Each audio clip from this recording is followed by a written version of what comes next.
To understand people clearly, you must first slow down. Most misunderstandings do not come from lack of intelligence. They come from emotional reaction, from assumptions made too quickly, from projecting intention where there is only impulse, habit, or fear. This audiobook is not about manipulation. It is about perception. When you learn to see human behavior as it is, rather than as you wish it to be, you gain clarity. And clarity is power. People like to believe they are rational, deliberate, and consistent.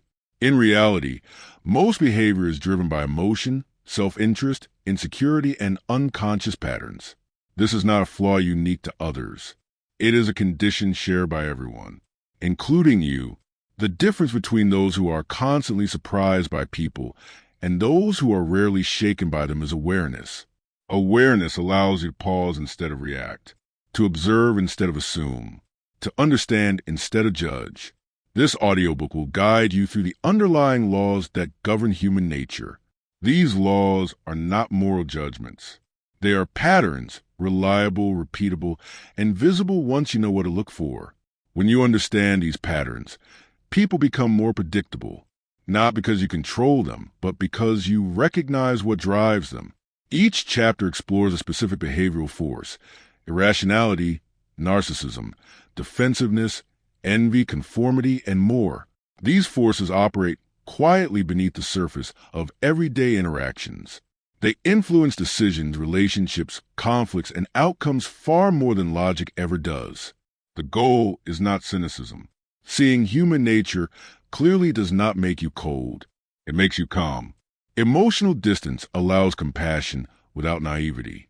Insight allows influence without coercion. You stop taking behavior personally and start seeing it structurally. This shift changes everything.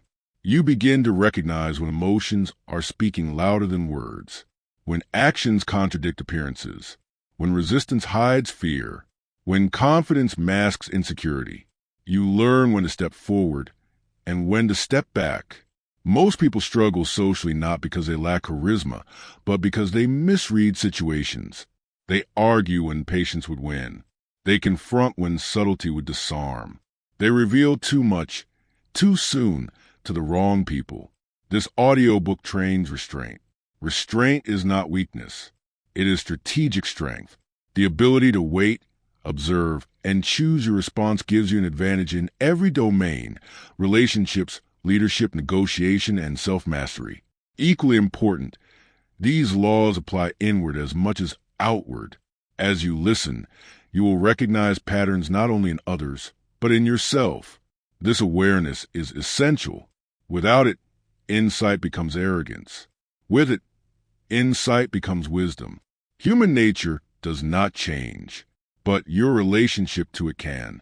By the end of this audiobook, you will not see people as good or bad, strong or weak. You will see them as predictable, patterned, and human. And in that understanding, you will find steadiness. Calm observation creates advantage. Patience prevents regret. Awareness restores control. When you stop reacting, you start seeing. And when you start seeing, you stop being surprised. Let's begin. Chapter 1. The Law of Irrationality. Most people believe they act based on reason. They explain their choices with logic, justify their opinions with arguments, and defend their actions with explanations that sound coherent. But if you observe carefully, without judgment, you begin to notice something else at work beneath the surface. Emotion moves first. Logic follows later. Human beings are not rational creatures who feel. They are emotional creatures who think. Feelings arise instantly, often without awareness, and decisions are made in that emotional state. Reason is then used as a tool to explain the decision after it has already been made. This is why arguments rarely change minds. When you challenge someone's beliefs directly, you are not speaking to logic. You are threatening emotion. Identity, pride, fear, and desire become activated. In that moment, the brain is not interested in truth. It is interested in protection. Reactions reveal inner states. People show you what they feel long before they tell you what they think. Tone, timing, defensiveness, urgency, withdrawal. These are emotional signals. If you learn to read reactions instead of words, you gain insight into what is actually driving behavior. Anger often hides insecurity. Certainty often hides doubt. Overreaction often hides fear. An irrational response does not mean a person is unintelligent. It means something internal has been touched. Emotion has been triggered, and once triggered, clarity narrows. The mind moves into justification mode. This is where most people make mistakes. They respond emotionally to emotional reactions. They argue, explain, defend, or escalate. In doing so, they lose the advantage. Two emotional states collide, and clarity disappears on both sides. Calm observation creates advantage.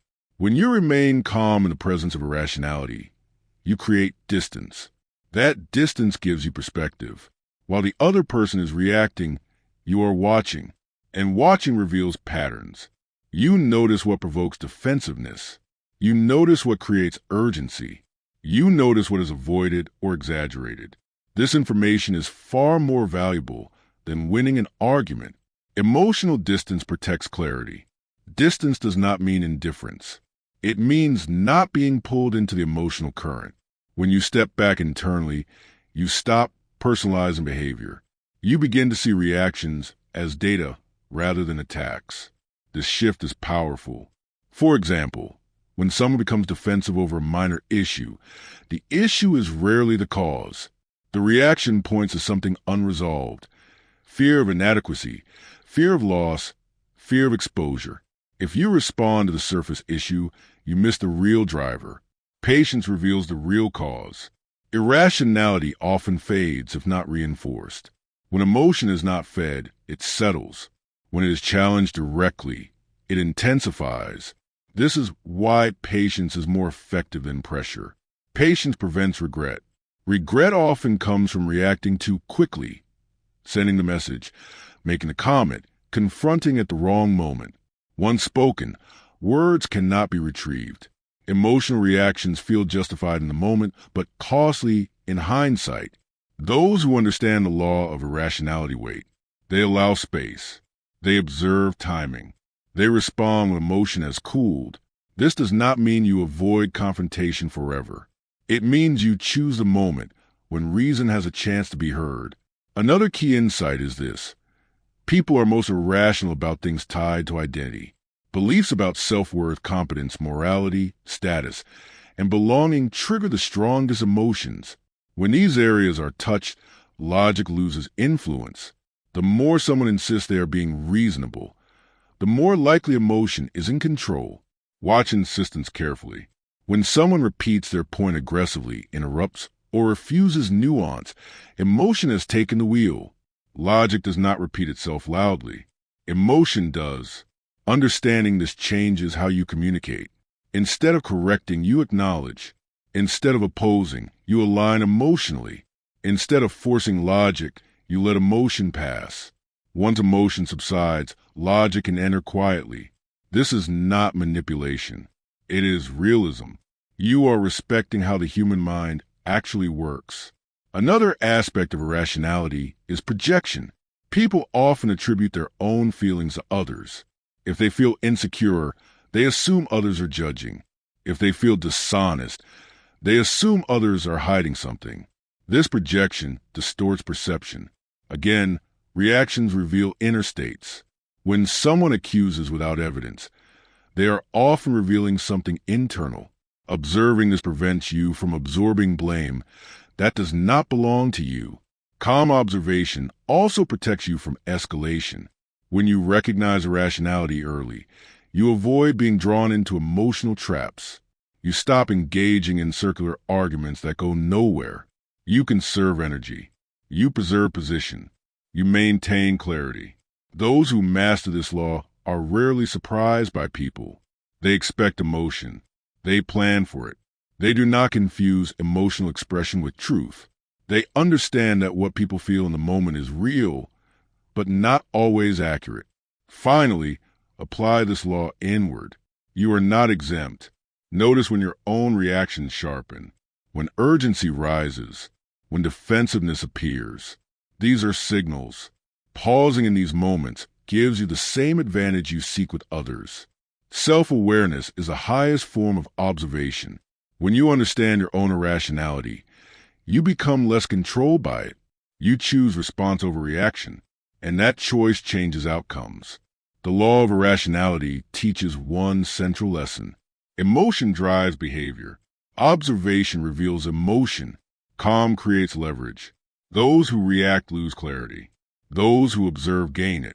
And in that clarity, you gain the ability to move through human behavior with patience, precision, and control. Chapter 2, The Law of Narcissism. Every person lives at the center of their own psychological universe. Their thoughts, fears, desires, and ambitions shape how they interpret everything around them. This is not selfishness in the moral sense. It is human nature. People do not experience reality objectively. They experience it personally. This is a foundation of narcissism, not vanity, but self-reference. Most people filter events through one silent question. What does this mean for me? Until you understand this, human behavior will feel confusing, even disappointing. Everyone sees the world through self-interest. This does not mean people are cruel or calculating. It means attention flows naturally toward what reinforces identity, status, security, or self-worth.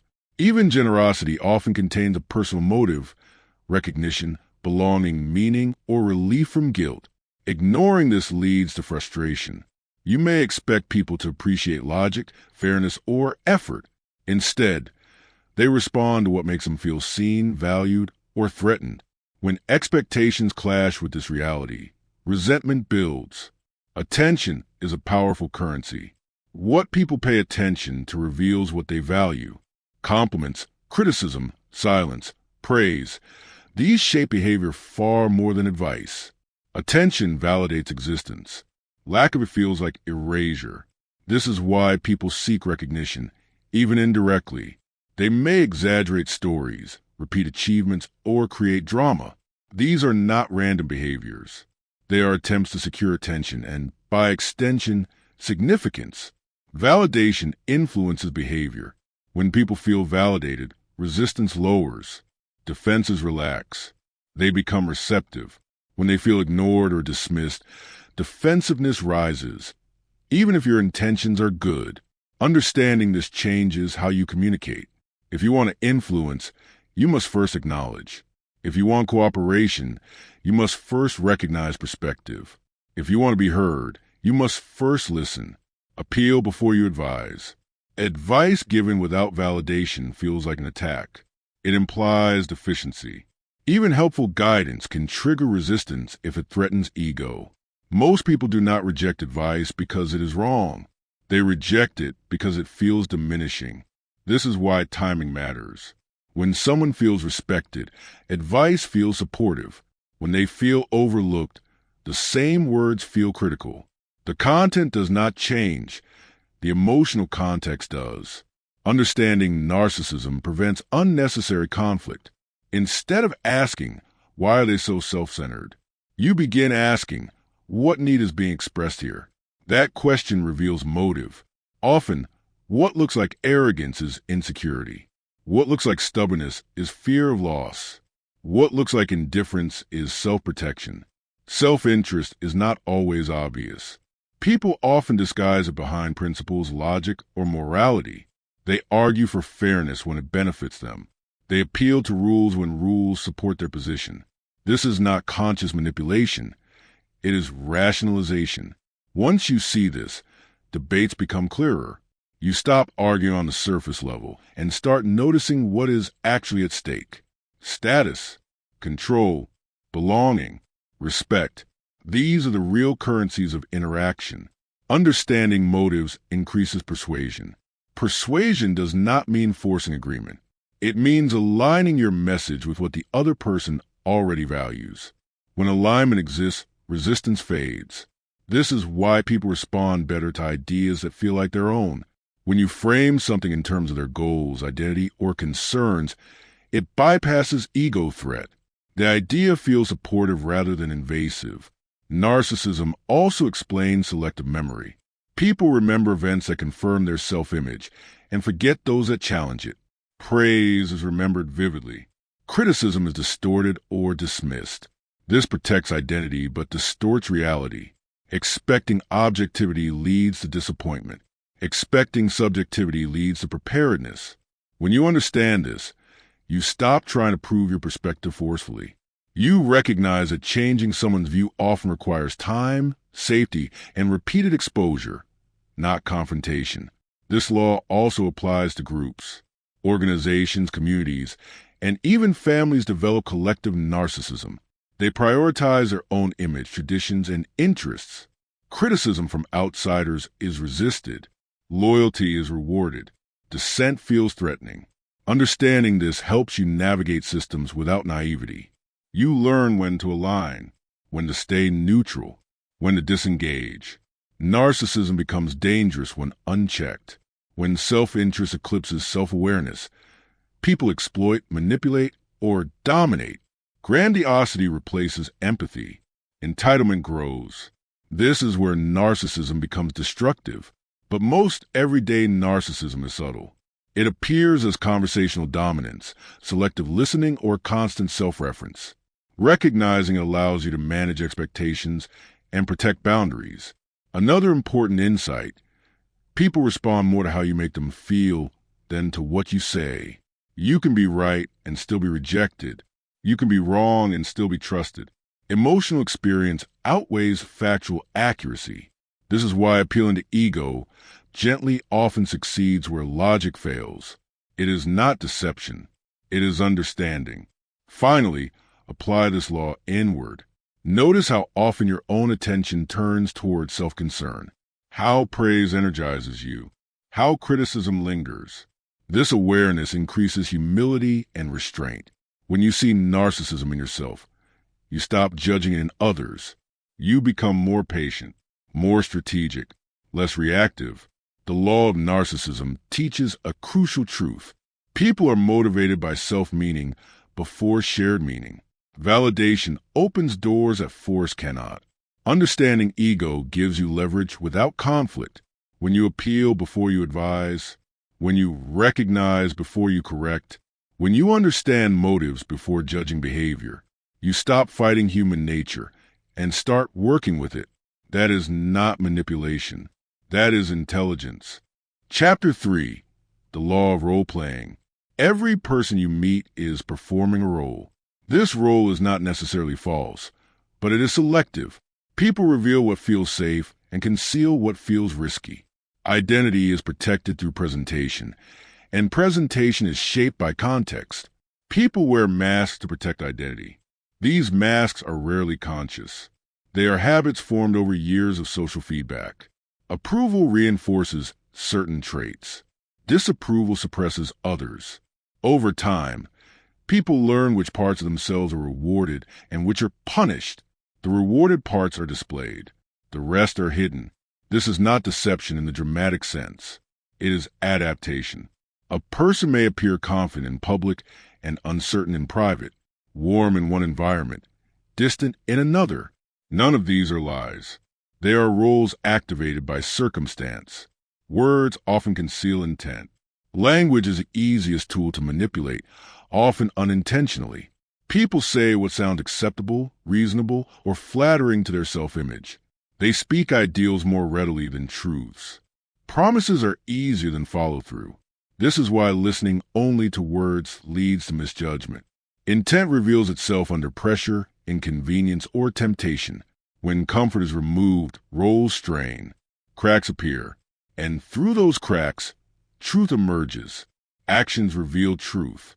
Behavior requires effort. Words do not.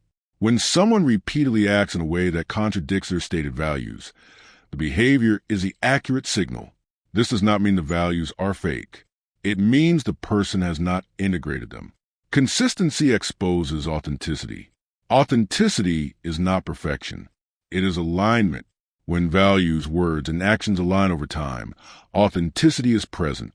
When alignment appears only in favorable conditions, you are observing a role. This is especially important in positions of power. People in authority often adopt roles designed to maintain image. They speak of fairness while practicing favoritism. They promote openness while punishing dissent. These contradictions are not always malicious. They are protective. Observation beats assumption. Assumptions are formed quickly. Observation requires patience. When you observe without rushing to label, patterns emerge. Patterns tell you more than explanations ever will.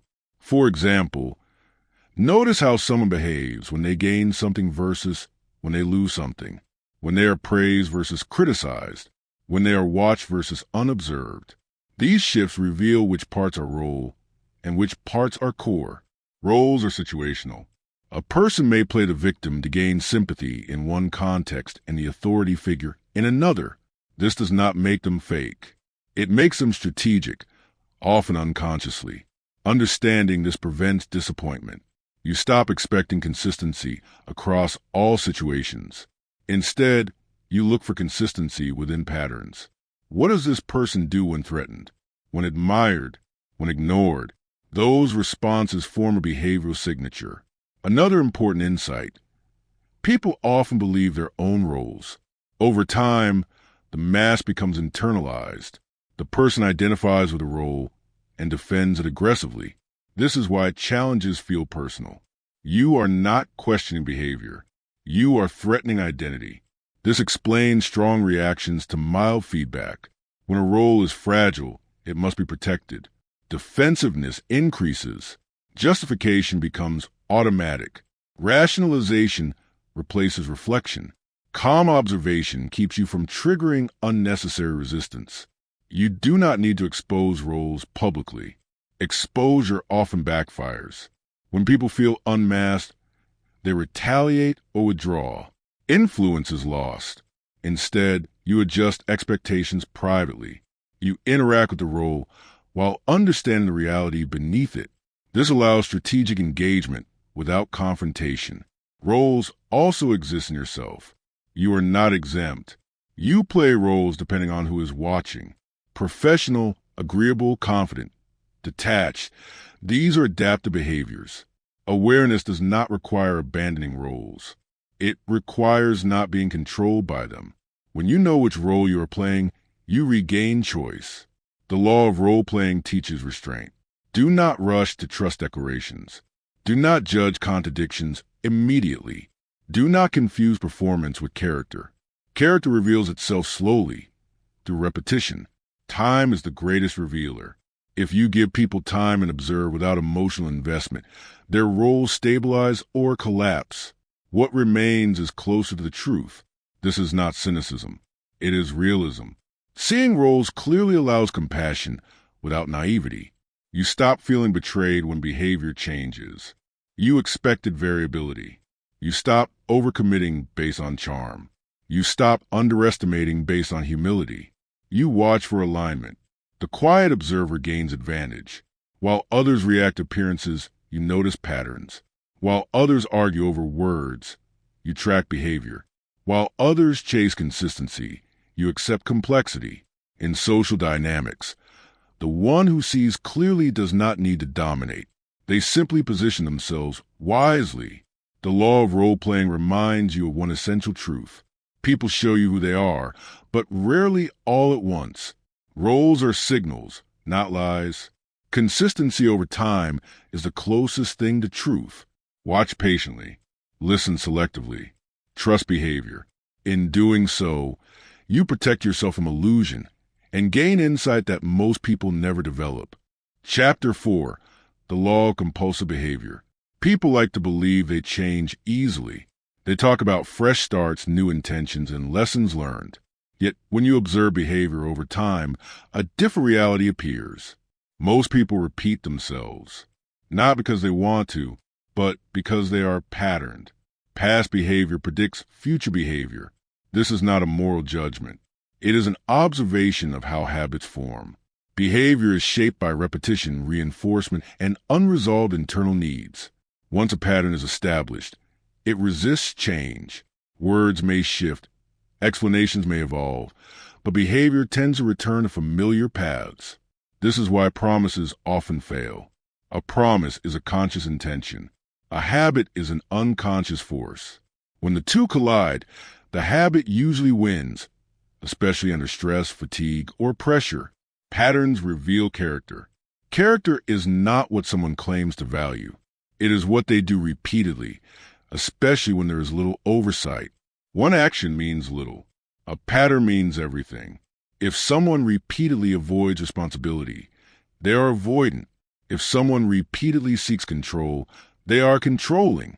If someone repeatedly breaks trust, they are unreliable. Excuses don't erase habits. People are skilled at explaining their behavior. They offer context, justification, and circumstance. These explanations may be partially true, but when the same behavior appears across different situations, circumstance is no longer the cause. The pattern is. Understanding this protects you from being misled by narratives. You stop getting pulled into cycles of explanation and forgiveness that lead nowhere. Consistency reveals intent. Intent is not declared. It is demonstrated. When someone repeatedly chooses the same action despite negative consequences, that action serves an internal purpose. The behavior meets a need. The need might be control. It might be validation. It might be avoidance. It might be comfort. Until the need is addressed, the behavior persists. This is why confrontation often fails. Pointing out the behavior does not remove the need driving it. The person may feel shame, anger, or defensiveness, but the pattern remains. They may promise change sincerely, yet revert when the emotional trigger returns. Watch repetition closely. Repetition is a signal that matters, not intensity, not emotion, not apology. Repetition. When people show you the same behavior across time, believe it. This belief is not cruelty. It is clarity. Many people suffer because they hope behavior will change based on words alone. They wait for insight, remorse, or understanding to produce transformation. Sometimes it does. Often it does not. Clarity requires acceptance. Acceptance does not mean approval. It means adjusting expectations to reality. When you accept a pattern, you stop being surprised by it. You can then decide how close to allow the person, what boundaries to set, or whether to disengage. Compulsive behavior is often unconscious. People repeat actions even when those actions harm them. This is the nature of compulsion. It operates below awareness. The behavior temporarily relieves tension, even if it creates long-term damage. This is why advice rarely works. Advice addresses logic. Compulsion ignores logic. It responds to emotional relief. Until the relief mechanism is replaced, behavior repeats. Understanding this creates emotional distance. You stop trying to fix people who are not ready to change. You stop personalizing their behavior. You stop investing energy into cycles that drain you. Distance restores perspective. This law also applies in professional environments. Some people consistently miss deadlines. Some consistently seek credit. Some consistently avoid accountability. These patterns do not disappear because of meetings or warnings. They may pause temporarily, but they return. Recognizing this allows you to plan realistically. You stop building systems that rely on unreliable behavior. Another key insight. People often reveal their compulsions when stressed. Stress reduces inhibition. It exposes defaults. When pressure increases, behavior becomes more predictable, not less. This is when patterns become most visible. Watch people under pressure. How they react then is closer to truth than how they behave when comfortable. This law also requires humility inward. You have patterns too. Notice what you repeat under stress.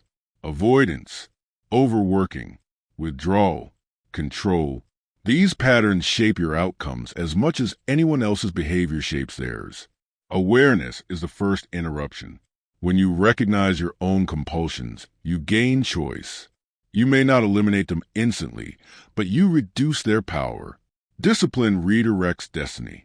Change requires sustained effort, not insight alone.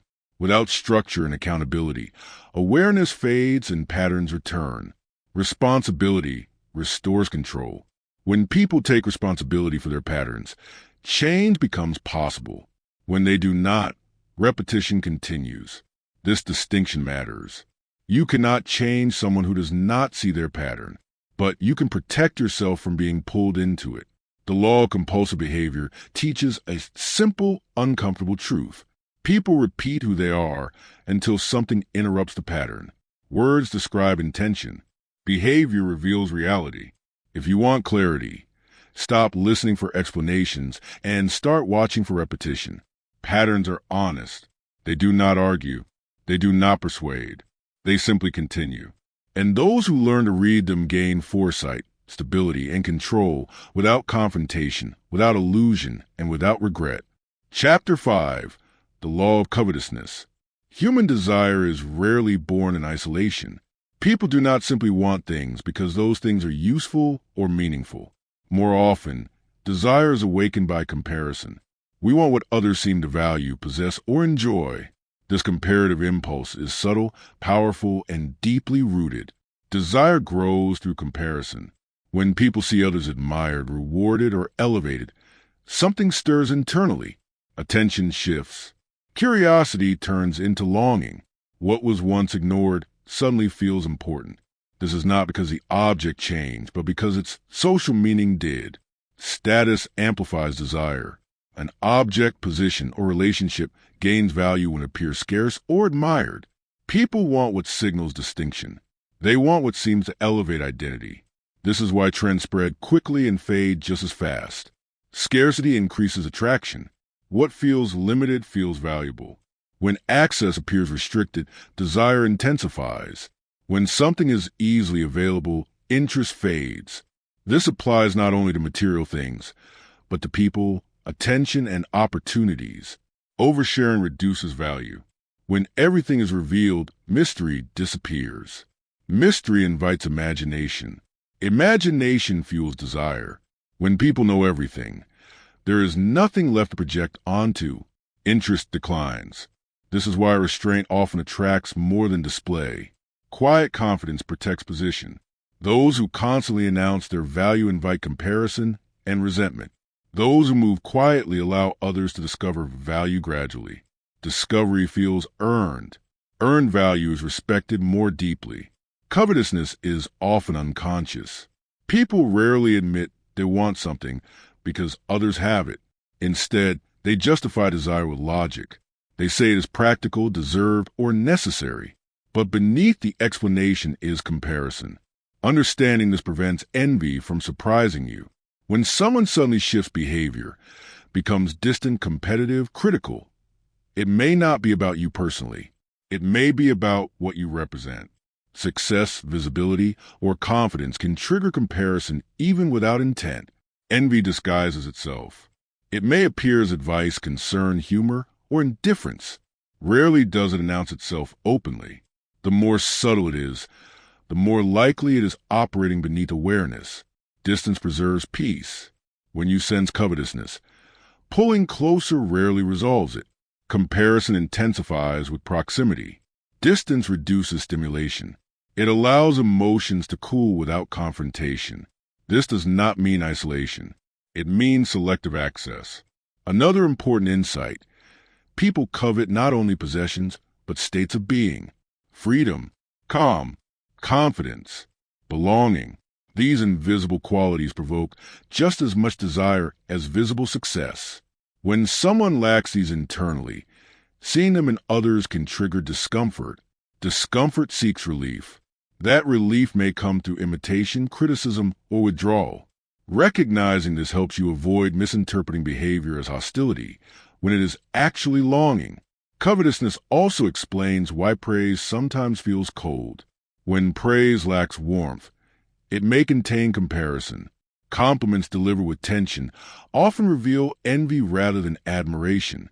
Tone matters more than words. Observation sharpens perception. Watching how people respond to your success reveals their internal state. Genuine support feels expansive. Envious reactions feel constrained, measured, or conditional. This knowledge protects you. You stop oversharing achievements with those who cannot celebrate them. You stop seeking validation from those who feel diminished by your progress. Another key lesson is to manage your own covetousness. You are not immune. Social comparison affects everyone. Awareness prevents resentment. When you notice envy arise, you can redirect it toward learning or self-improvement rather than bitterness. Envy can become information. It points to unmet desires. When acknowledged, it can guide growth. When denied, it poisons relationships. Quiet confidence is the antidote. When you are grounded internally, comparison loses power. You are less reactive to others' success. You focus on your path rather than measuring distance. The law of covetousness teaches restraint. Do not flaunt unnecessarily. Do not provoke comparison carelessly. Do not seek admiration from those likely to resent it. At the same time, do not shrink yourself to keep others comfortable. Manage visibility, not value. Value exists whether it is displayed or not. Those who understand this law move strategically. They share selectively. They maintain mystery. They protect their peace. They also recognize when desire is being projected onto them and step back without drama. Covetousness is a quiet force, but it shapes alliances, rivalries, and breakdowns more than most realize. Understanding it allows you to navigate success without isolation, connection without rivalry, and confidence without conflict. Desire thrives on comparison. Comparison thrives on exposure. Restraint restores balance. Those who move quietly are often the ones least disturbed, because they are not constantly awakening desire in others. And in that quiet, they maintain freedom. Chapter 6. The Law of Short-Sightedness. Most people live close to the present moment. Their decisions are shaped by what feels good now, what relieves discomfort quickly, or what brings immediate reward. Long-term consequences exist in theory, but they rarely carry emotional weight. This imbalance shapes behavior everywhere. Most people prioritize short-term pleasure. Pleasure is concrete. It is felt immediately. The future, by contrast, is abstract. Because the brain responds more strongly to what is immediate, it discounts what comes later. This is why people choose comfort over growth, ease over effort, and relief over responsibility. Impatience blinds judgment. When impatience takes over, perspective narrows. The mind focuses on ending discomfort as quickly as possible. Decisions made in this state often solve a temporary problem, while creating a larger one. Yet because the relief is immediate, the cost is ignored. This pattern repeats. People overspend for comfort. They speak impulsively for relief. They abandon plans for convenience. Each choice feels justified in the moment. The damage appears later, disconnected from the original decision. Short-sightedness is not stupidity. It is emotional proximity. The closer a reward or pain feels, the more influence it has. The farther away the consequence, the less it matters emotionally, even if it matters logically. Long-term thinkers gain leverage. Those who can tolerate delay operate on a different level. They sacrifice small comforts for future stability. They endure boredom, discomfort, or obscurity in exchange for long-term advantage. Because few people are willing to do this, patience becomes a differentiator. Delayed gratification creates advantage. The ability to wait, to not react, to not consume immediately, to not speak impulsively, creates power. It separates you from the emotional current that drives most behavior. Vision outperforms impulse. Vision provides a reference point beyond the present moment. When you know where you are going, short-term temptations lose their grip. Decisions become easier because they are evaluated against a longer horizon. This is why aimless people are the most impulsive. Without a clear future, the present dominates. Every urge feels important. Every opportunity feels urgent. Focus dissolves into reaction. Short-sightedness also explains why people repeat mistakes. They experience the pain, regret it, and promise change. But when the next moment of temptation arrives, the future consequence is again discounted. Emotion overrides memory. Memory without foresight is weak. Foresight requires imagination. You must feel the future consequence emotionally, not just understand it intellectually. This ability is rare, but trainable. Another key effect of short-sightedness is vulnerability to manipulation. Those who think short-term are easily influenced by incentives, flattery, fear, and urgency. When you can make something feel immediate, you control attention.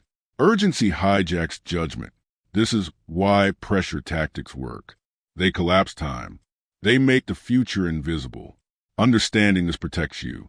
When something feels rushed, clarity is usually being bypassed. Long-term thinkers slow things down. They resist urgency. They delay response. They create space. In that space, impulse weakens. Short-sightedness also affects relationships. People may prioritize short-term validation over long-term trust. They say what pleases now rather than what sustains respect. Over time, trust erodes. Trust requires restraint. Another consequence is burnout. Short-term living exhausts resources. Energy is spent as arrives. There is no recovery plan, no reserve. When pressure increases, collapse follows. Long-term planning builds buffers. Buffers create resilience. Emotional, financial, relational buffers all come from foresight. The law of short-sightedness also applies inward. Notice when you trade long-term well-being for short-term relief. Avoidance, distraction, indulgence. These are common responses to discomfort. Awareness turns impulse into choice. Choice restores control. Discipline is not harshness. It is protection of the future self. Every time you resist impulse, you strengthen foresight. This does not mean denying pleasure entirely. It means choosing pleasure intentionally rather than reflexively. Those who master this law are rarely rushed. They move deliberately. They are less reactive, less manipulable, and less regretful. They understand that most advantages come not from brilliance, but from patience. Short-term thinkers chase relief. Long-term thinkers build position. And over time, position always wins. Chapter 7, The Law of Defensiveness. Whenever identity feels threatened, defensiveness appears. It is immediate, automatic, and often invisible to the person experiencing it. What looks like stubbornness, arrogance, or hostility is usually something simpler and more fragile. Protection of the self-image. Criticism triggers resistance. Most people do not hear criticism as information. They hear it as judgment. Even gentle feedback can feel like an attack if it touches competence, morality, intelligence, or worth. In that moment, the goal is no longer understanding. It is self-defense. Defense precedes reflection. Once defensiveness is activated, listening stops. The mind prepares counterarguments, justifications, or exits. Facts lose influence. Tone becomes more important than truth. This is why being right often fails. Ego protects identity. The ego's job is not accuracy. It is continuity. It preserves the story a person tells themselves about who they are. When that story is challenged, the ego intervenes. It reframes, denies, minimizes, or attacks. This process is fast and emotional. People may interrupt, deflect, change topics, or question your motives. These are not random behaviors. They are protective maneuvers. Understanding this prevents escalation. When you mistake defensiveness for malice, you respond harshly. Harsh responses confirm the threat, intensifying resistance. The exchange becomes a contest of egos rather than an exchange of ideas. Indirect influence works best. Direct confrontation threatens identity. Indirect approaches preserve it. When people feel their self-image is safe, they are more open to reconsideration. This does not mean deception. It means sequencing. You do not lead with correction. You lead with alignment. Gentle framing lowers defenses. Framing matters more than content. The same idea can be accepted or rejected depending on how it is introduced. When feedback is framed as shared interest, curiosity, or support, defenses soften. Questions often work better than statements. Questions invite reflection. Statements provoke defense. When someone arrives and insight themselves, ego remains intact. Timing matters more than truth. Truth delivered at the wrong time fails. When emotions are high, truth bounces off. When emotions are calm, truth can enter quietly. This is why waiting is powerful. Patience allows defensiveness to subside naturally. Once emotional surge passes, people become more receptive. What felt impossible earlier becomes acceptable later. Another important insight. People are most offensive about things they already doubt. Strong, secure beliefs do not need protection. Fragile beliefs do.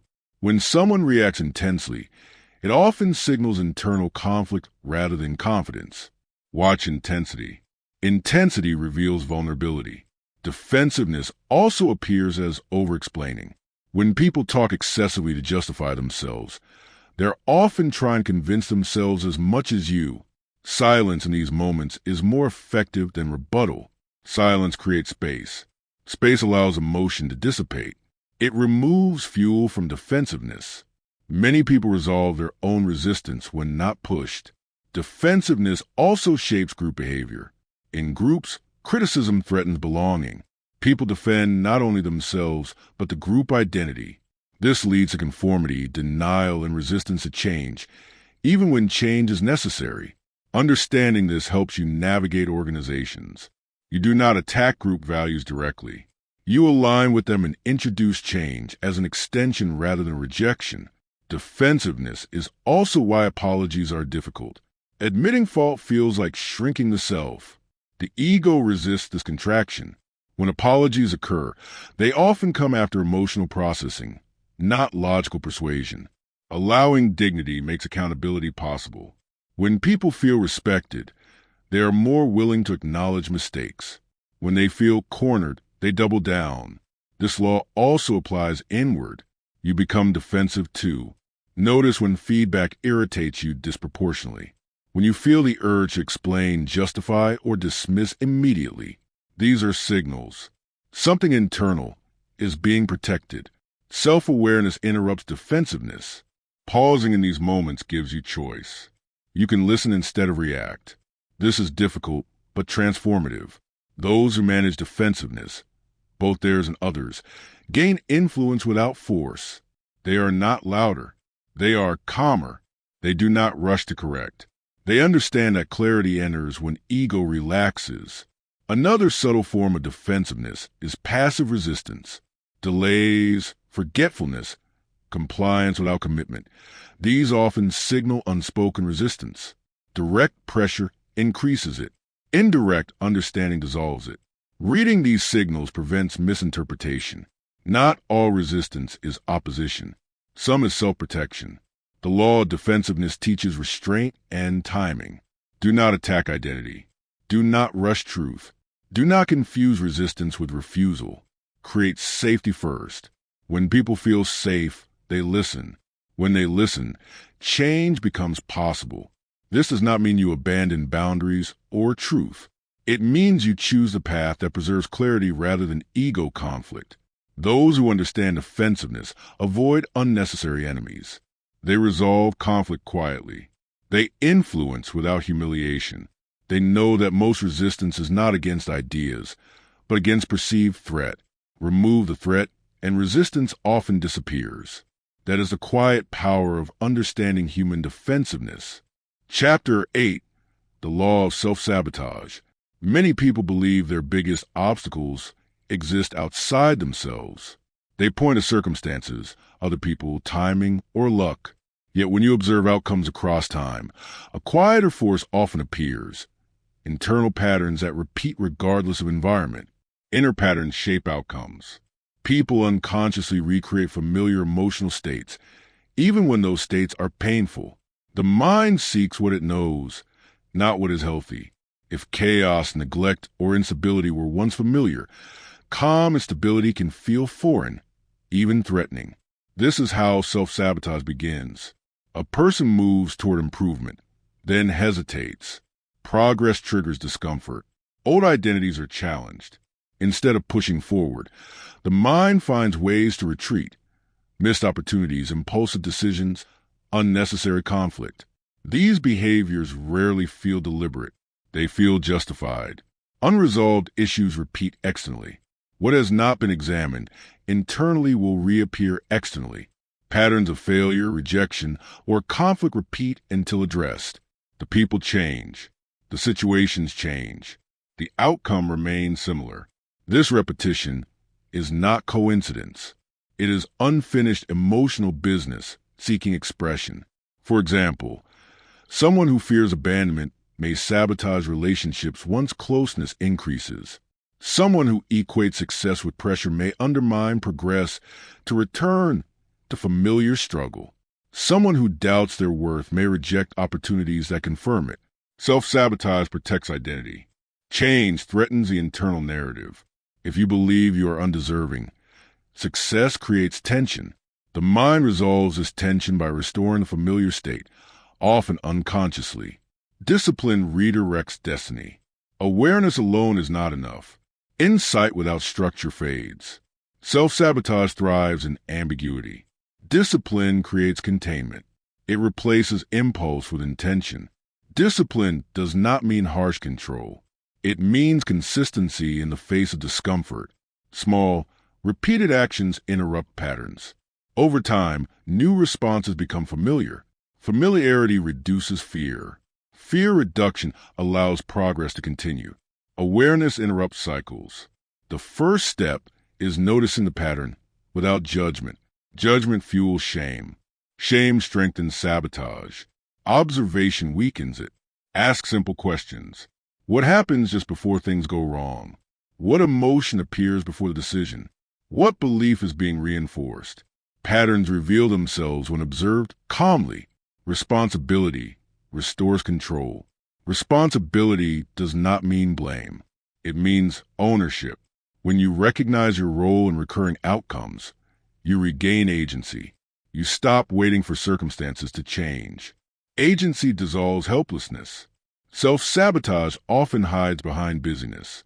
Constant activity prevents reflection. It keeps the mind distracted from deeper discomfort. Slowing down exposes patterns, which is why many people avoid stillness. Stillness reveals truth. Another form of self-sabotage is perfectionism. When standards are unrealistically high, starting becomes dangerous. Failure feels inevitable. Avoidance becomes protection. Avoidance masquerades as preparation. Understanding this allows intervention. Progress becomes safer when expectations are realistic. Self-sabotage also appears as inconsistency. Bursts of effort followed by collapse. Motivation spikes, then disappears. This inconsistency keeps success just out of reach. Consistency threatens old identity. When progress stabilizes, the mind loses excuses. Identity must change. Sabotage restores excuses. The law of self-sabotage teaches compassion with firmness. You do not attack the pattern. You do not excuse it. You interrupt it deliberately. Over time, interruption weakens repetition. The most dangerous form of self-sabotage is unconsciousness. When patterns are unseen, they feel like fate. When seen, they become choices. This law applies to everyone. No one is free of internal resistance. Growth always triggers discomfort. The difference lies in response. Those who grow consistently feel discomfort and continue. Those who sabotage retreat when discomfort appears. Recognizing this moment, the urge to retreat, is the turning point. You pause. You choose differently. You stay. That staying changes trajectory. Self-sabotage loses power when faced with awareness, structure, and patience. Progress becomes less dramatic, but more durable. And durability, not intensity, is what creates lasting change. The law of self-sabotage reveals a difficult truth. Your greatest obstacles are often internal, but so is your greatest leverage. When you take responsibility for your patterns, destiny stops repeating and starts responding. That is where real control begins. Chapter 9, The Law of Repression. What people do not express does not disappear. It goes underground. Repressed emotions do not vanish. They change form. They surface indirectly. Through tone, posture, habits, sarcasm, silence, or sudden reactions that seem disproportionate to situation. Suppressed emotions leak behavior. Human beings are not designed to contain emotion indefinitely. When feelings are denied, ignored, or judged unacceptable, the mind redirects them. This redirection is rarely conscious. The person often believes they are calm, rational, or unaffected, until the emotion finds another outlet. Tone reveals more than words. Words are filtered. Tone is not. You can hear irritation beneath politeness, resentment beneath humor, fear beneath authority. The mismatch between words and tone is one of the clearest signals of repression. When tone contradicts content, believe the tone. Body language exposes truth.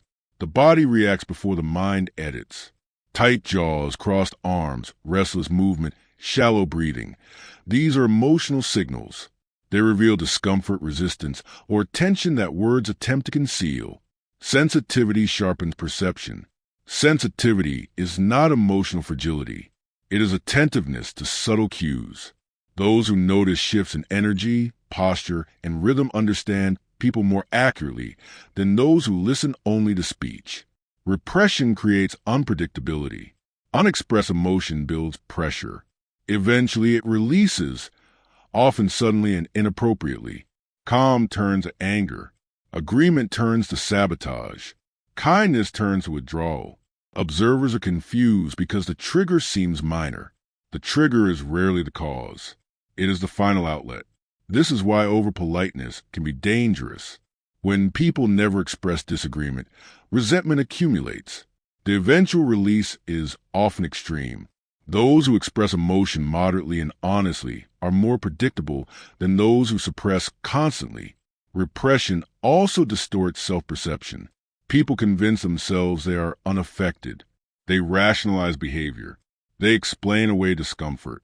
This self-deception delays resolution and deepens the pattern. Understanding repression protects you. When someone reacts strongly, you stop focusing on the surface issue. You look for what has been unspoken, what has been tolerated too long, what has been denied expression. This insight prevents personalizing behavior. You stop absorbing blame for emotions that are not yours. You stop chasing explanations that will never satisfy. Repression also explains passive aggression. Hostility that cannot be expressed directly finds indirect forms. Sarcasm, delay, forgetfulness, backhanded compliments. These behaviors confuse because they contradict stated intent. Actions resolve ambiguity. When words and actions diverge consistently, the divergence is the message. Repressed emotions often seek safe targets. People may release frustration on those who feel non-threatening. This is not intentional cruelty. It is emotional displacement. Understanding this prevents unnecessary retaliation. Distance restores clarity. You do not confront repression directly. Exposure often increases denial. Instead, you adjust boundaries. You reduce emotional availability. You observe. Repression also operates internally. You may suppress anger to appear agreeable, sadness to appear strong, fear to appear confident. These suppressed emotions leak into behavior. Avoidance, irritability, exhaustion. Awareness restores choice. When you acknowledge emotion privately, it loses the need to express itself destructively. Expression does not require drama. It requires honesty. The law of repression teaches subtlety. Do not trust surface calm blindly. Do not overreact to sudden emotion. Do not ignore nonverbal signals. Read the whole person. Those who understand repression are rarely shocked by emotional outbursts. They anticipated pressure. They notice buildup. They also manage their own inner world better. They listen inwardly. They name emotion early. They release it constructively. This creates stability. When emotion flows, it does not explode. Repressed emotion is not weakness. It is unresolved energy. Sensitivity, patience, and observation allow you to navigate it without confrontation or confusion. The law of repression teaches a quiet truth. What is denied finds another voice. What is acknowledged finds resolution. Those who see beneath words understand people far more clearly than those who take expression at face value. And in that understanding, they remain calm, while others are caught off guard. Chapter 10, The Law of Envy. Envy is one of the least admitted human emotions and one of the most influential. Few people acknowledge it openly, even to themselves. Instead, it disguises itself. wherein a mass of criticism, concern, indifference, or even praise. Yet it affects shape relationships quietly and persistently. Envy disguises itself as criticism or praise. When someone diminishes your success, they may frame it as realism, advice, or humor. When they praise you excessively but feel distant afterward, the admiration may contain comparison. Envy rarely announces itself directly because it threatens self-image. Instead, it leaks through tone, timing, and inconsistency. Success provokes insecurity. Your progress can trigger another person's sense of lack. This reaction is often unconscious. They do not resent you personally. They resent what your success reflects back to them. Your achievement becomes a mirror, and what they see unsettles them. This is why reactions shift suddenly. Someone supportive during your struggle may become cold during your growth. This change feels confusing if you expect consistency based on loyalty alone. But emotional reactions are not governed by fairness. They are governed by self-comparison. Visibility attracts resentment. The more visible success becomes, the more comparisons it invites. Comparison breeds discomfort when someone feels behind. This discomfort often seeks relief through subtle hostility, withdrawal, or undermining. This does not mean you should hide forever. It means you should be aware of exposure. Humility protects progress. Humility is not self-denial. It is emotional intelligence. When you succeed quietly, you reduce unnecessary stimulation in others. You allow your progress to stand without provoking comparison.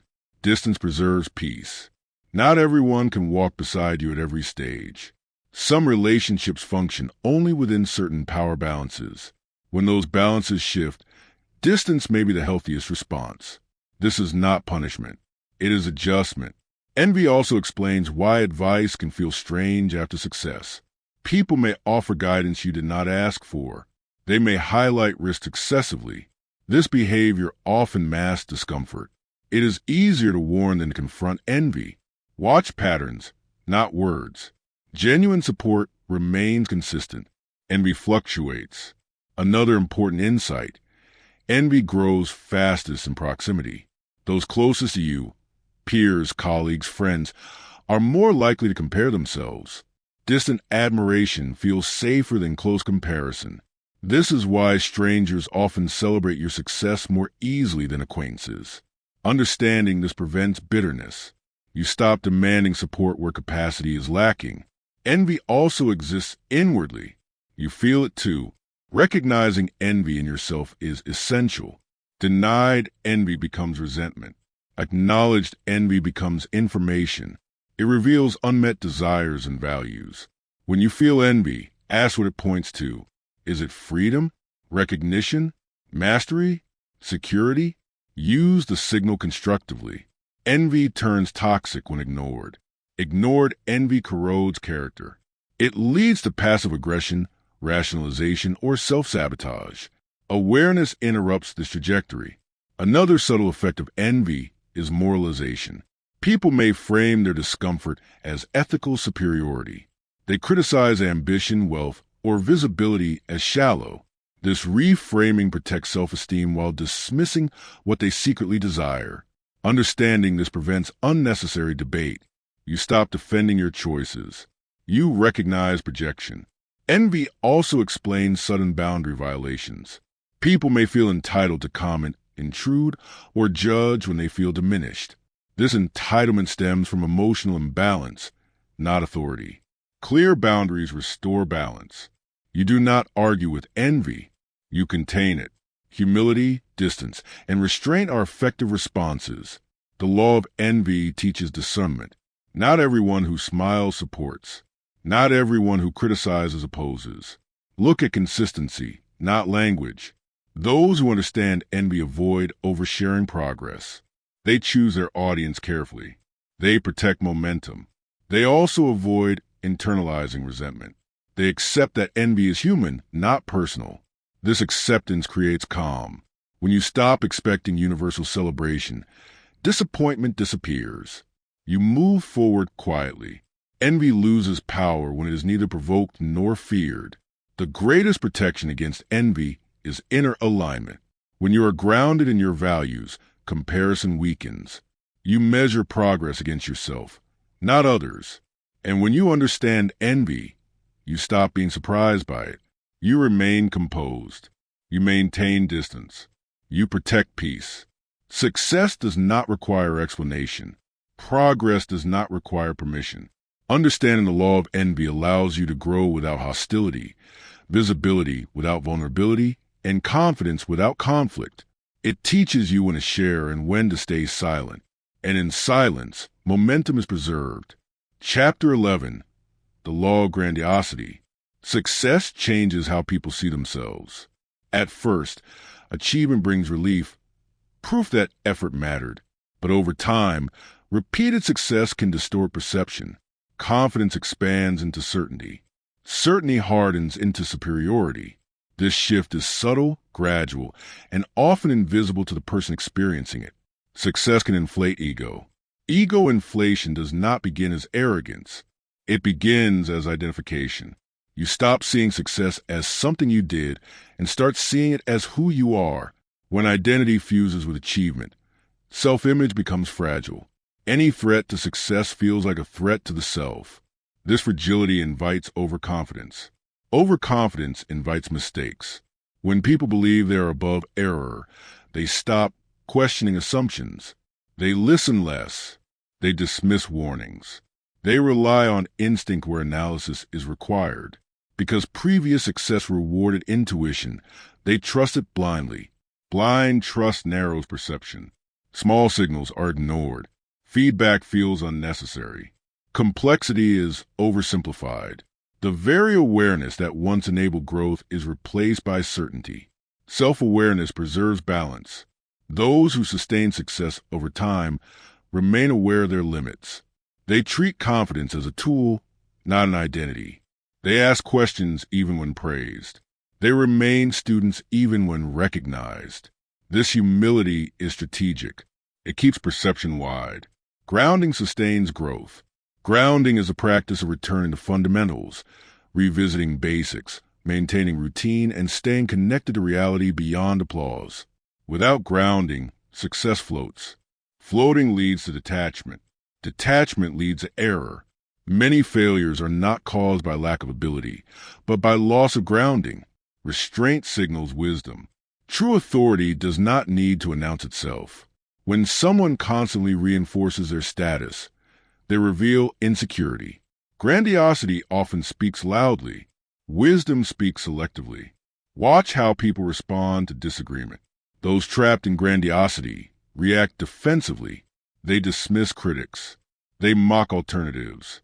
Those grounded in competence evaluate criticism calmly. They extract value even from imperfect feedback. Grandiosity also distorts empathy.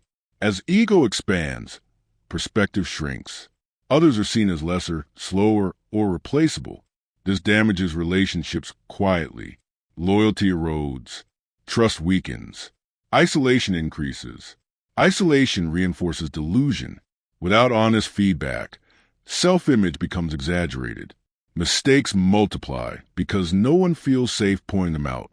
Another danger of grandiosity is risk miscalculation. Success creates the illusion of control. People overestimate their influence over outcomes. They take unnecessary risks, believing skill alone will protect them. When reality intervenes, consequences feel unfair. Reality does not negotiate. Grandiosity also affects timing. People act too soon, speak too freely, expand too fast. They mistake momentum for permanence. This impatience exposes vulnerabilities. Restraint preserves position. Those who grow steadily resist the urge to capitalize on every opportunity immediately. They choose longevity over visibility. They understand that position is more valuable than attention. Grandiosity often appears after recognition. Awards, praise, public validation, all amplify self-focus. Without internal regulation, external validation becomes addictive. The person seeks bigger stages, louder affirmation, stronger reactions. This addiction undermines stability. Validation replaces purpose. When validation fades, as it always does, identity wavers, anxiety appears. Desperate behavior follows. Self-awareness interrupts this cycle. By separating self-worth from success, you retain clarity. You can lose without collapse. You can win without inflation. This law applies inward. Notice moments when you feel untouchable, when you dismiss caution, when feedback irritates rather than informs. These are signals, not of strength, but of imbalance. Balance requires deliberate humility. Humility is not self-doubt. It is accurate self-assessment. It recognizes skill without exaggeration. It accepts praise without dependence. The law of grandiosity teaches restraint at the peak. Most people fail not on the climb, but at the top. The climb demands effort. The top tempts ego. Those who remain grounded continue to adapt. Those who inflate stagnate. Success magnifies character. It does not replace it. Wisdom lies in remembering that growth is a process, not a destination. When you maintain grounding, seek feedback, and practice restraint, success becomes sustainable rather than corrosive. Grandiosity promises invincibility. Awareness delivers longevity. And longevity is the true mark of mastery. Chapter 12. The Law of Gender Rigidity. Human behavior is shaped not only by personality, but by deeply ingrained expectations about how one should act. From an early age, people are taught roles, ways of thinking, responding, and expressing power or care. These roles become rigid when they're mistaken for identity rather than tools. Psychological balance creates adaptability. Balance is not neutrality. It is range, the ability to be firm without being aggressive, to be empathetic without being submissive, to act decisively without becoming domineering. Psychological balance allows movement across contexts.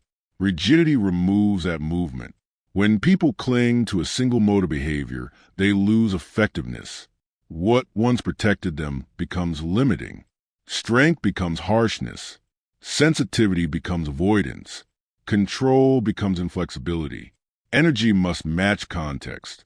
Different situations require different responses. Leadership may require firmness in one moment and listening in the next. Relationships may require vulnerability at times and boundaries at others. Those who cannot shift struggle.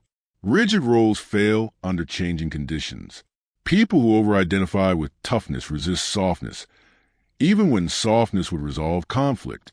Those who over-identify with agreeableness resist assertion, even when assertion is necessary. In both cases, effectiveness declines. Flexibility strengthens influence. Influence depends on responsiveness. When others feel understood, influence increases. When behavior feels mismatched, resistance grows.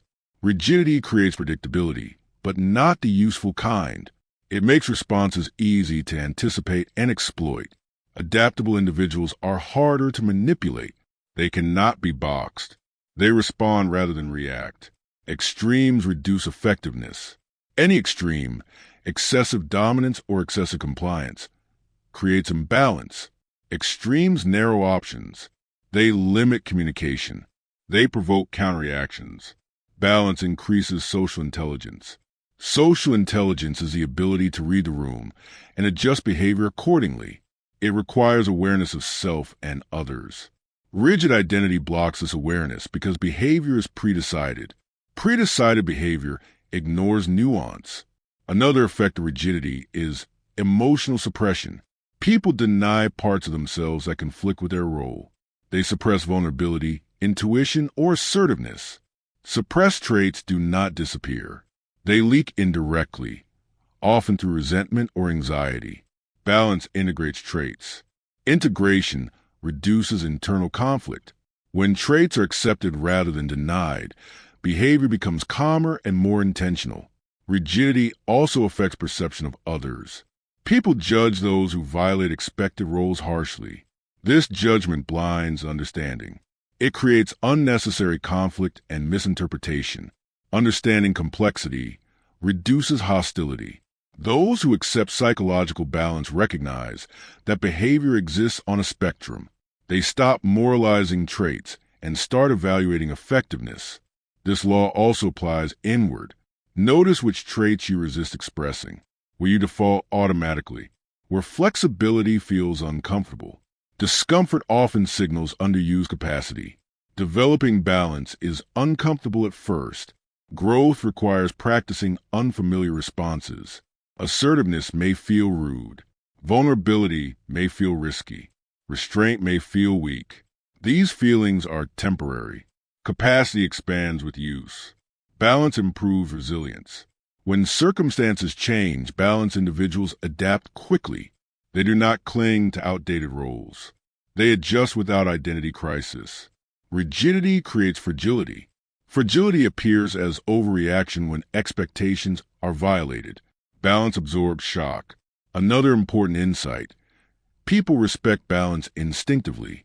They trust those who can be calm under pressure and warm without weakness. These individuals feel safe and competent. Influence flows naturally. Balance is not performance. It is internal regulation. The law of gender rigidity teaches liberation from narrow identity. You are not required to perform a role. You are free to respond intelligently. When you integrate firmness with empathy, decisiveness with reflection, strength with restraint, you gain range. Range is power. Those with range navigate complex environments with ease. They do not announce their adaptability. They demonstrate it.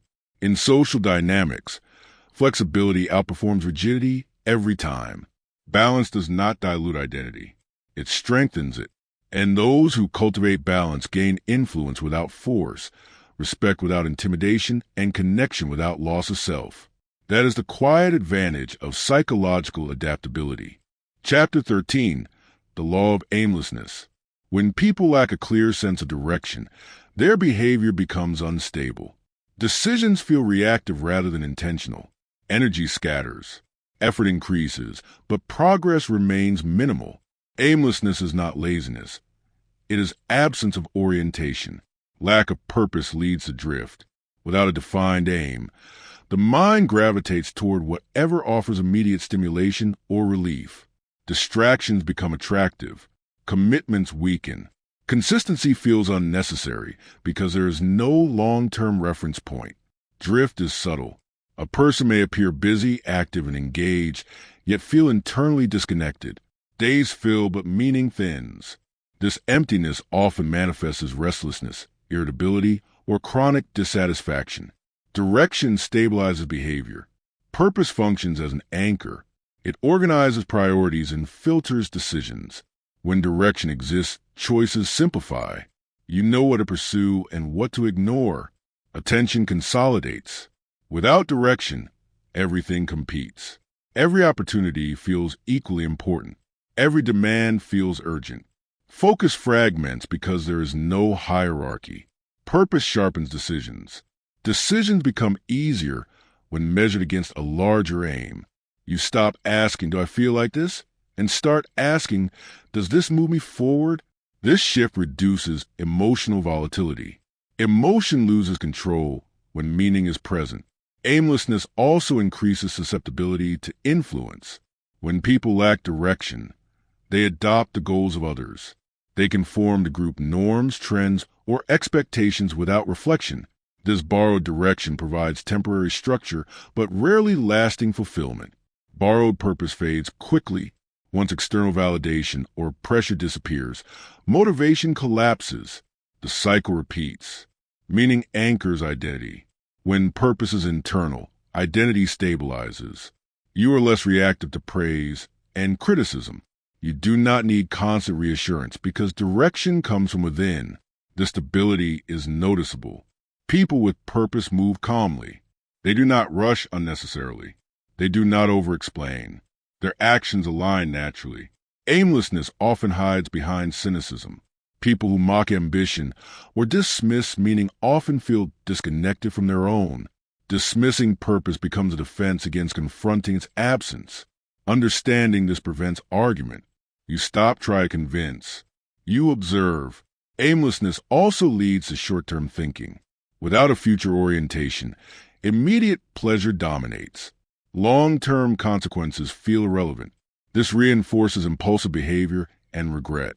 Purpose extends time horizon. When the future feels real, Restraint becomes easier. Delayed gratification feels worthwhile. Another consequence of aimlessness is emotional volatility. Mood fluctuates because it lacks context. Small setbacks feel devastating. Minor successes feel empty. Emotion has no narrative to settle into. Narrative gives meaning to emotion. Purpose provides that narrative. Aimlessness also weakens resilience. When challenges arise, there is no reason to endure. Discomfort feels pointless. Quitting feels logical. Purpose justifies effort. Effort without meaning feels draining. Effort with meaning feels sustainable. This law also applies inward. Notice moments when you feel scattered, unmotivated, or easily distracted. Often, direction has blurred. Reconnecting with purpose restores energy without external stimulation. Purpose does not need to be grand. It can be simple: growth, contribution, mastery, stability. What matters is clarity. Clarity reduces noise. With purpose, you stop chasing every signal. You select intentionally. Aimlessness makes people predictable. They react to trends. They follow momentum. They are moved easily because they are unanchored. Purpose creates autonomy. Autonomy protects focus and integrity.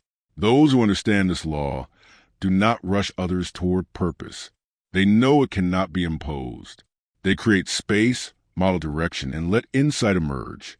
For themselves, they revisit purpose regularly. Direction evolves. Purpose refines. What matters is not permanence, but presence. The law of aimlessness teaches a simple truth. When direction is absent, energy disperses. When purpose is present, behavior aligns.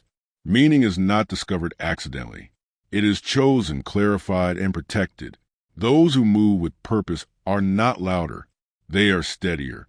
And in that steadiness, they gain momentum that aimless motion can never achieve. Chapter 14. The Law of Conformity.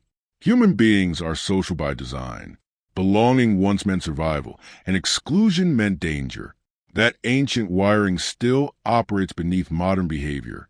Even when logic suggests independence, the pull of the group quietly shapes perception, belief, and action. Group behavior shapes perception. People do not see reality directly. They see it through social confirmation. When many others believe something, it feels true. When many approve of something, it feels right. This process happens automatically, without deliberate thought. Consensus creates comfort. Comfort reduces doubt. Doubt requires effort. Most people unconsciously choose comfort over accuracy. Herd thinking suppresses individuality. In groups, people soften opinions, hide disagreement, and adopt shared language. Not because they lack ideas, but because disagreement threatens belonging. The fear of social friction is stronger than the desire for truth. Silence becomes agreement. This is how flawed ideas persist, not through force, but through quiet compliance. Independence requires courage. Standing apart activates anxiety. The nervous system reads deviation as risk. Even when you know something is wrong, speaking up can feel unsafe. This is why conformity is powerful. It leverages fear without appearing to do so. Awareness weakens its grip. Once you recognize the pressure, you can pause. You can separate social comfort from factual accuracy. That pause creates space for choice. Questioning prevents blind imitation. Questioning does not require confrontation. It begins internally. Asking simple questions: is this true? Is this useful? Is this aligned with my values? Interrupts automatic conformity. Most conformity is unexamined. People imitate language, priorities, outrage, and ambitions without reflection. Over time, borrowed beliefs feel personal. Identity forms around ideas never consciously chosen. Awareness restores autonomy. When you observe group influence instead of being absorbed by it, you regain agency. You can participate without surrendering individuality. Conformity also intensifies emotion. Groups amplify feeling. Excitement becomes frenzy. Fear becomes panic. Anger becomes outrage. Emotional contagion spreads quickly, overriding nuance. Distance restores clarity. Stepping back emotionally physically or mentally, reduces amplification. You see the situation rather than feeling swept into it. This is why crowds feel powerful. Power feels good. It dissolves uncertainty. But it also dulls judgment. The law of conformity explains sudden shifts in opinion. People who seemed rational yesterday may sound extreme today, not because they changed internally, but because the group moved, the individual followed. Understanding this prevents confusion. You stop personalizing inconsistency. You recognize influence. Conformity also affects morality. People justify actions they would reject alone. Responsibility diffuses. Everyone is doing it. Replaces personal accountability. Awareness restores responsibility. When you remember that choice remains individual, even in groups, behavior aligns with values again. This law applies inward. Notice when your opinions sharpen around certain people, when you feel pressure to agree, when silence feels safe in honesty. These are conformity signals. You do not need to oppose everything. Selective independence is enough. Choose where conformity is harmless and where it is dangerous. Social harmony matters, but not at the cost of integrity. Those who master this law are not rebellious by default. They are deliberate. They listen carefully. They think privately. They speak selectively. They understand that belonging feels good, but autonomy feels right. Conformity promises safety. Awareness delivers freedom. When you see group influence clearly, you stop being carried by momentum and start moving by intention. And intention is a foundation of self-respect. Chapter 15, The Law of Fickleness. Public opinion is unstable by nature. What is admired today can be ignored tomorrow. What is celebrated now can be criticized later. This fluctuation is not evidence of malice or hypocrisy. It is a result of emotional crowds responding to novelty, fatigue, and shifting incentives. Public opinion changes rapidly. People respond to what feels current. Attention follows freshness. Once something becomes familiar, excitement fades. Interest moves on. This cycle repeats endlessly, creating the illusion of consensus while guaranteeing impermanence. Approval is unstable. When you rely on approval, you place your stability in external hands. Those hands are rarely consistent. Praise rises and falls based on mood, trend, and proximity, not merit. External validation is unreliable. Validation feels powerful because it confirms identity. But when identity depends on others' reactions, it becomes fragile. Confidence swells with praise and collapses with silence. Inner alignment sustains confidence. Confidence anchored internally does not fluctuate with applause. It is quieter, steadier, and less reactive. It allows you to continue when recognition fades. Fickleness explains sudden reversals. Support turns to indifference. Enthusiasm turns to criticism. These shifts often feel personal, but they are rarely about you. They reflect collective attention, moving elsewhere. Understanding this prevents bitterness. You stop chasing consistency where it does not exist. Fickleness also encourages performative behavior. People adjust beliefs publicly to remain aligned with prevailing sentiment. Authenticity is a sacrifice for relevance. This creates surface agreement and internal confusion. Adaptability protects relevance. Adaptability is not imitation. It is responsiveness without self-betrayal. Those who adapt while remaining internally aligned survive shifts without losing direction. Inner alignment acts as ballast. Without it, you drift. Fickleness punishes extremes. Those who rely heavily on praise are hurt most when it disappears. Those who provoke attention aggressively invite backlash when novelty fades. Moderation sustains longevity. Visibility should be managed, not chased. This law also applies to relationships. Affection based on convenience fades under pressure. Loyalty based on shared values endures. Knowing the difference protects you from misplaced trust. Those who understand fickleness do not overinvest emotionally in applause or criticism. They observe trends without attaching identity. They continue quietly when attention shifts. The law of fickleness teaches realism. Crowds are emotional. Approval is temporary. Consistency must come from within. When your sense of worth is stable, you are no longer shaken by changing reactions. You move forward steadily, regardless of who is watching. Chapter 16, The Law of Aggression. Aggression is often misunderstood because it rarely appears in its raw form. People imagine aggression as open hostility, shouting, or physical dominance.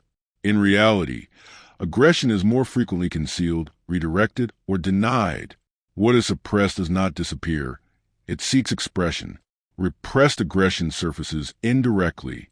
When people are taught that anger is unacceptable, dangerous, or shameful, they do not stop feeling it. They stop expressing it openly. The emotion is pushed inward, where it builds pressure. Eventually, it leaks out sideways. Passive behavior hides hostility. Sarcasm, chronic criticism, silent treatment, procrastination, subtle sabotage. These are common expressions of repressed aggression. They confuse because they contradict surface politeness. But the contradiction is the clue.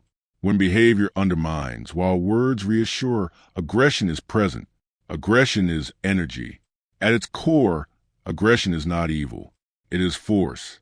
It is a drive to assert boundaries, protect territory, and release tension. When this energy is acknowledged and directed consciously, it becomes assertiveness. When denied, it becomes destructive. Awareness prevents escalation. Unacknowledged aggression escalates because it has no outlet. Small irritations accumulate. Minor triggers provoke disproportionate reactions. What appears sudden is actually delayed release. Understanding this allows you to respond calmly. You stop reacting to the surface behavior and start recognizing the stored emotion beneath it. This perspective reduces personal offense and prevents retaliation. Assertiveness must be conscious. Assertiveness is aggression with awareness. It is the ability to say no without hostility, to confront without humiliation, and to protect boundaries without violence. Many people struggle with assertiveness because they associate it with cruelty. This confusion creates extremes. Some people suppress aggression entirely and become passive. Others express it without restraint and become threatening. Both lack control. Control channels power wisely. Controlled aggression is calm, direct, and contained. It does not seek dominance. It seeks clarity. When expressed early and proportionally, it prevents buildup. Early expression prevents explosions. This is why clear boundaries are so effective. They release tension before it hardens into resentment. Aggression also appears in competitive environments. In workplaces, families, and social groups, aggression often hides behind ambition, humor, or policy. Power struggles rarely announce themselves. They are enacted through influence, exclusion, and control of resources. Seeing this prevents naivety. You stop assuming all conflict is about logic or misunderstanding. You recognize power dynamics and emotional pressure at play. Another important insight. People often provoke aggression in others to justify their own. By acting passive or victimized, they invite frustration. When the other reacts, they claim moral superiority. This dynamic allows them to express aggression indirectly while denying responsibility. Observation breaks the cycle. You do not rush to defend or attack. You step back and watch patterns. Aggression also turns inward. When people suppress anger toward others, it often becomes self-directed. Self-criticism, burnout, and self-sabotage can all be forms of internalized aggression.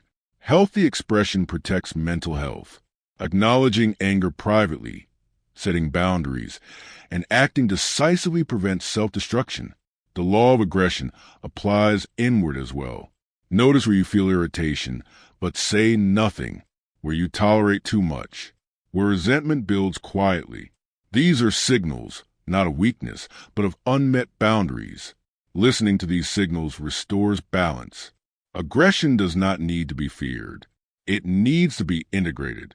Those who integrate aggression remain calm under pressure. They are not easily provoked because they are not suppressing force. They express it when needed and release it when not. Those who deny aggression are unpredictable. The law of aggression teaches clarity and responsibility. Do not deny force. Do not explode with it. Direct it consciously. When aggression is acknowledged, it becomes strength. When it is denied, it becomes chaos. Understanding this law allows you to navigate conflict without escalation, protect boundaries without guilt, and recognize hostility without absorbing it. Power is not the absence of aggression. It is mastery over it. And mastery begins with awareness. Chapter 17, The Law of Generational Myopia. Human beings tend to believe their time is unique. Each generation feels it stands at a turning point, facing challenges and opportunities unlike any before. While circumstances change, human behavior does not evolve as quickly as people assume. This gap between novelty and nature creates repetition. History repeats through ignorance. Patterns return not because people are foolish, but because they forget. When lessons of the past fade from memory, the same errors reappear under new names. Technologies change. Language updates. Motivations remain familiar. Trends disguise old mistakes. What looks innovative often repackages earlier failures. Speculation is renamed opportunity. Excess is called growth. Impulsiveness is reframed as courage. Without historical perspective, repetition feels like progress. Learning from the past builds foresight. Those who study history gain distance from the present moment. Distance creates perspective. Perspective weakens emotional contagion. When you recognize a pattern, urgency loses power. Wisdom outlasts fashion. Trends rise quickly because they appeal to emotion. Wisdom spreads slowly because it requires restraint. Most people chase what is current rather than what is enduring. This preference fuels cycles of enthusiasm and disappointment. Context sharpens judgment. Without context, events feel absolute. With context, they feel relative. A crisis becomes a phase. A breakthrough becomes a variation. This does not minimize impact. It clarifies response. Generational myopia also fuels arrogance. Each generation assumes it has transcended the mistakes of the past. This belief blinds to familiar pitfalls. Confidence replaces caution. Experimentation ignores consequence. Confidence without memory is dangerous. The past provides warnings without urgency. Ignoring them creates urgency later. Another effect of generational myopia is moral certainty. People judge earlier generations harshly, assuming superiority. This judgment prevents learning. Condemnation replaces curiosity. Nuance disappears. Understanding history restores humility. Humility opens a mind. It allows lessons to transfer across time. Generational myopia also affects decision-making speed. Modern environments reward rapid response. History teaches patience. When speed dominates, mistakes multiply. When patience guides action, resilience increases. Short memory increases volatility. Long memory stabilizes behavior. This law applies inward. You may dismiss older advice as outdated. You may assume your situation is unprecedented. Often it is not. Recognizing similarity does not diminish uniqueness. It provides tools. Tools increase control. Those who resist generational myopia look backward to move forward. They extract principles rather than copy actions. They adapt lessons to context. This adaptability is intelligence. The law of generational myopia teaches one essential truth. Human nature changes slowly.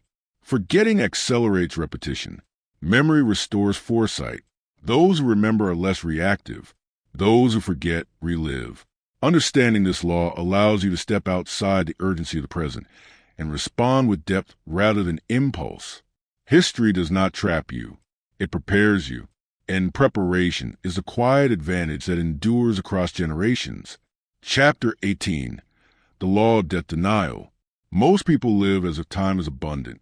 Days are treated as renewable, opportunities as endless, and priorities as flexible. Death is acknowledged intellectually but avoided emotionally. This avoidance quietly shapes behavior, values, and attention. Mortality awareness clarifies priorities. When death is kept at a distance, urgency disappears. People postpone what matters, tolerate what drains them, and invest energy in trivial concerns. The future feels expandable, so the present loses sharpness. Avoidance breeds distraction. Distraction is not merely entertainment. It is avoidance of limitation. Endless stimulation, busyness, and noise keep the mind from confronting finitude. As long as attention is occupied, mortality remains abstract. Acceptance deepens presence. When the reality of death is accepted, not feared, not dramatized, attention sharpens. Time gains weight. Moments feel distinct. Choices become deliberate because they are no longer endless. Time gains meaning through limitation. Scarcity creates value. When time is perceived as finite, it is used with care. Energy is directed rather than scattered. Relationships are chosen intentionally.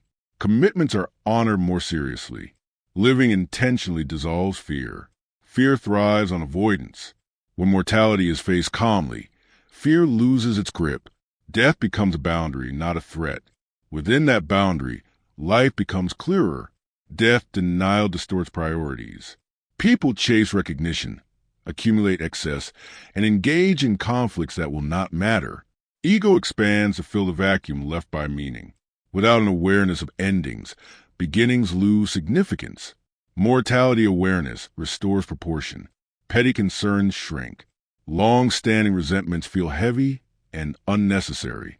Gratitude becomes more accessible because impermanence sharpens appreciation. Another effect of death denial is emotional numbness. When life is treated as infinite, moments blur together. Experiences lose intensity. Presence weakens. People rush through days without inhabiting them. Acceptance slows perception. You notice details. Conversations feel richer. Silence becomes comfortable. These shifts do not require dramatic change, only acknowledgement of limits. Death denial also fuels postponement.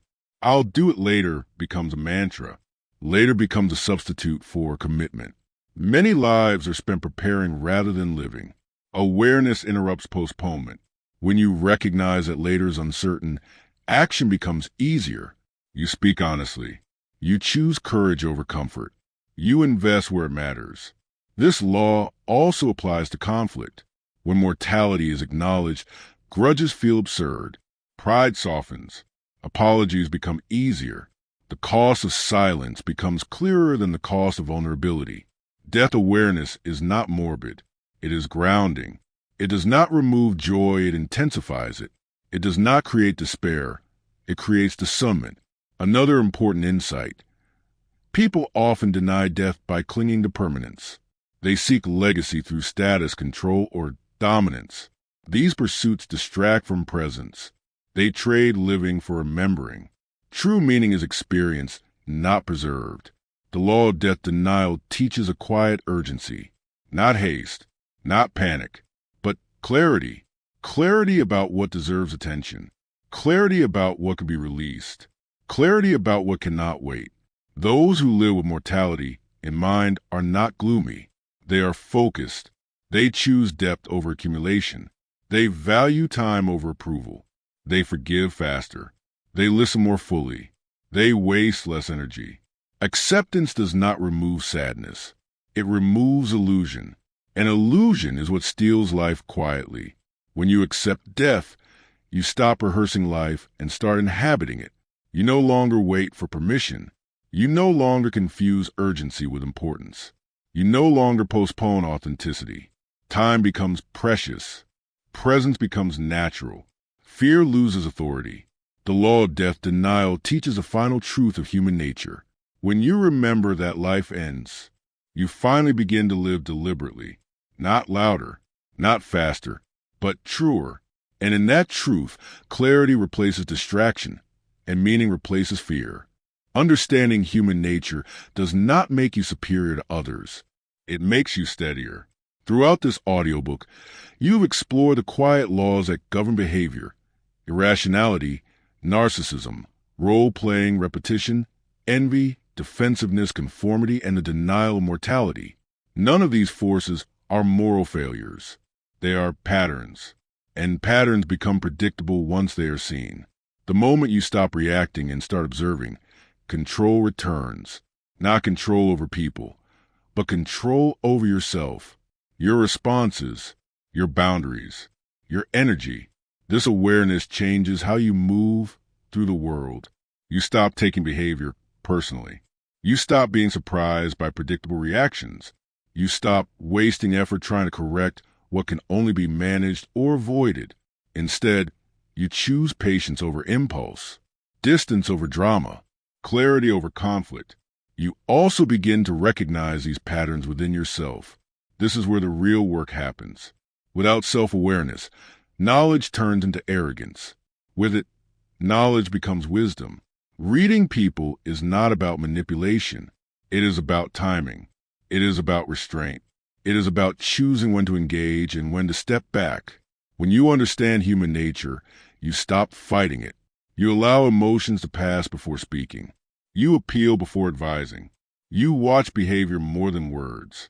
You protect your peace without apology. And perhaps most importantly, you stop delaying life. Awareness of time sharpens intention. You invest attention where it matters. You release what drains you. You act deliberately instead of habitually. This is not a skill you master once. It is a lens you carry forward. Each interaction becomes clearer. Each decision becomes calmer. Each boundary becomes easier to hold. Human nature will not change, but your relationship to it has. And that change, quiet, grounded, and deliberate, is where true advantage lives.